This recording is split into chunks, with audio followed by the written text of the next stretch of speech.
যদি এটা সত্যি বলতে হয় তাহলে আমি অর্ণবের নামে কেস করতে চাই, কারণ ও যখন তখন বক্স অফ করতে পাঠায়। পুষ্পাল্লা নামে খুব জ্বালায় ভাই, খুব।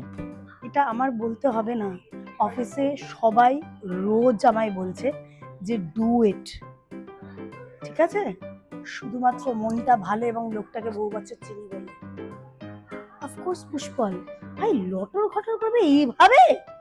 অবভিয়াসলি আমি আমার বসের নামে কেস করব, তার কারণ হচ্ছে ভদ্রমহিলা এমনিতে ভালো, ছুটি অ্যাপ্রুভ করে দেয়, মানে অ্যাটেন্ডেন্স দিতে ভুলে গেলে সেটাও পরে অ্যাপ্রুভ করে দেয়, কিন্তু তার আগে একটা অদ্ভুত নাটক করে, কেন ভুলে গেলি, এটা করা উচিত নয়, হায়ার ম্যানেজমেন্ট কি মনে করবে। আরে হায়ার ম্যানেজমেন্ট অব্দি আমি যাবোই কেন, তুমি তো আছো আমার সামনে, বিরক্তিকর, করে দেবো কেস।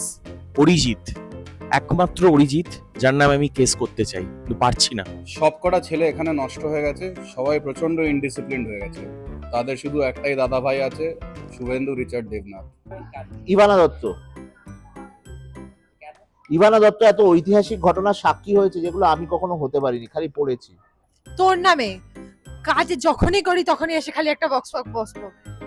আমার বসের নামে কেস করার আছে, মিস্টার সুশান্ত পান্ডা আমার জীবনের ঘুম নিয়ে নিয়েছে। 10:30 অন টাইম অফিস পৌঁছতে হবে, তাই আমায় ঘুম থেকে উঠতে হবে 7টা, যেটা আমার জীবনে সব ঘুমটা নিয়ে নিয়েছে, তাই আমি ওনার নামে কেস করতে চাই, একদম আর কারোর নামে না। আমি অনুশ্রীর নামে কেস করবো, কারণ আমাকে রোজ বলে তাড়াতাড়ি আসবো, তারপর আমি একা এসে বসে থাকি, দেন ও 1টা-1:30 বাজায়, তাই জন্য। অভিজ্ঞানদা আর আদিত্য দাদা, কারণ ওরা আমাকে 5টায় বাড়ি পাঠাবে আর না 6টায় বাড়ি পাঠাবে, এটা উঠে পড়ে লেগেছে, আমাকে থাকতে দেবে না, বাড়ি পাঠাবেই। আমি এইচআর এর নামেই কমপ্লেইন করে দেবো, স্টে টক্সিক।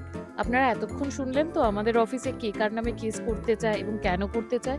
এবার আপনারা কমেন্ট সেকশনে জানান সুযোগ পেলে আপনারা কার নামে কেস করতে চান, এবং অবশ্যই মির্চি অরিজিনালসে প্রথমবার হচ্ছে কোর্টরুম ড্রামা অর্ডার শুনবেন এবং শুনে মতামত দেবেন।